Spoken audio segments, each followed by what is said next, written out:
আমরা যারা বিকাশের মাধ্যমে লেনদেন করি তাদের বিভিন্ন প্রয়োজনে দীর্ঘ স্টেটমেন্টের দরকার হয়।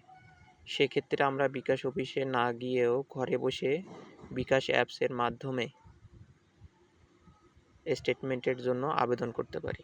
তো চলুন দেখা যাক কীভাবে দীর্ঘ সময়ের স্টেটমেন্টের জন্য বিকাশ অ্যাপসের মাধ্যমে আবেদন করতে হয়।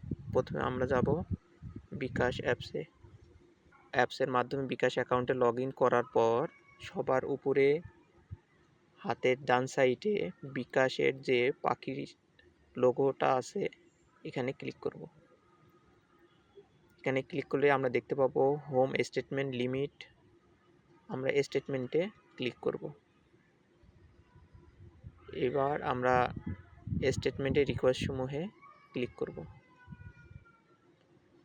এর আগে যেহেতু আমি দুবার স্টেটমেন্টের জন্য আবেদন করেছিলাম তাই আগে থেকে দুইটা আছে, আমরা নতুন একটা স্টেটমেন্ট রিকোয়েস্টের জন্য আবেদন করব। নিচের দিকে লেখা আছে নতুন স্টেটমেন্ট রিকোয়েস্ট, আমরা এখানে ক্লিক করব। এরপর দুইটা অপশন আছে, সংক্ষিপ্ত স্টেটমেন্ট, বিস্তারিত স্টেটমেন্ট। যেহেতু আমরা বিস্তারিত স্টেটমেন্ট চাচ্ছি তাই আমরা বিস্তারিত স্টেটমেন্টে ক্লিক করব। এরপর তিনটা অপশন আছে, গত 30 দিন, গত 180 দিন, নির্ধারিত সময়কাল। আমরা যদি গত 6 মাসের চাই সেক্ষেত্রে গত 180 দিন দিলেই হবে। যদি আমরা নিজেরা নির্ধারণ করে দিতে চাই যে কত থেকে কত পর্যন্ত আমরা স্টেটমেন্ট চাচ্ছি, এবং এখানে একটা লিমিটেশন হলো এখানেও 6 মাসের দিবে, তবে এটা হচ্ছে আমাদের দেওয়া নির্ধারিত সময়ের অনুযায়ী। তা আমরা দেখব যে আমাদের দেওয়া সময় অনুযায়ী কিভাবে স্টেটমেন্ট ডাউনলোড করতে হয়। তাহলে আমরা নির্দিষ্ট সময়কালে ক্লিক করলাম। এরপর আছে শুরুর তারিখ এবং শেষ তারিখ। আমরা শুরুর তারিখটা দিয়ে দিব আমাদের চয়েস অনুযায়ী এবং শেষ তারিখটাও আমাদের চয়েস অনুযায়ী। আমরা এখানে শুরুর তারিখটা দিয়ে দেব। এখানে শুরুর তারিখে ক্লিক করার পর এখানে আমাদের যে পছন্দ অনুযায়ী বা আমাদের যেটা প্রয়োজন সেই অনুযায়ী আমরা দিয়ে দেব। তা ধরে নিলাম এটা আমরা 2024 আগস্টের 1 তারিখে দিয়ে দিলাম এবং শেষটা আমরা ফেব্রুয়ারির, যেহেতু 6 মাসের দিবে এরপরে আমাদের আর নেই, তাহলে ফেব্রুয়ারি আগ পর্যন্ত আমরা যে কোনো সময় নিতে পারি। তো আমরা জানুয়ারির 31 তারিখ পর্যন্ত নিয়ে নিলাম। এবার নিচের দিকে লেখা আছে কনফার্ম করুন, আমরা কনফার্ম করুন বাটনে ক্লিক করব। এই তীর সম্মিলিত বাটনে ক্লিক করব। এরপরে লেখা আছে আমরা যে সময়কালটা দিয়ে দিয়েছি সেই সময়কালটা একটা নোটিফিকেশন দিয়েছে যে 1/8/2024 থেকে 31/1/2025 পর্যন্ত একটি বিস্তারিত স্টেটমেন্টের রিকোয়েস্ট করেছেন, আপনি কি এই রিকোয়েস্টটি সাবমিট করতে চান? আমরা যেহেতু আমরা চাচ্ছি তাই আমরা কনফার্ম করব। কনফার্ম বাটনে ক্লিক করব।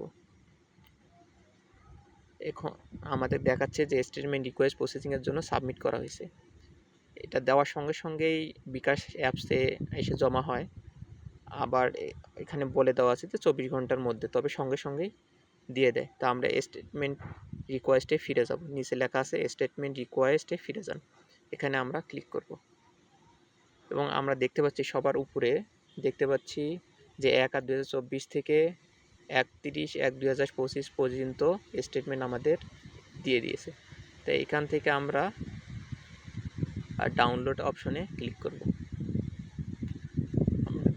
যদি এরকম ব্রাউজার শো করে যে কোনো একটা ব্রাউজার দিয়ে আমরা ডাউনলোড করে নেব।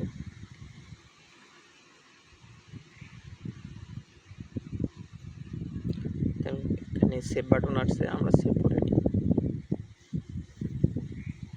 সেভ হয়ে গেছে, এখন আমরা ওপেন করে দেখব। যে কোনো পিডিএফ রিডার দিয়ে ওপেন করতে পারি। এখানে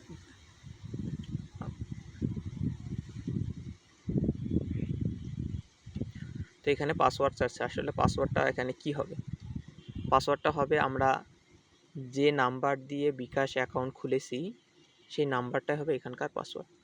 তা আমি এখানে আমার বিকাশ অ্যাকাউন্ট যে নাম্বার দিয়ে খোলা আছে সেই নাম্বারটা দিয়ে দিচ্ছি।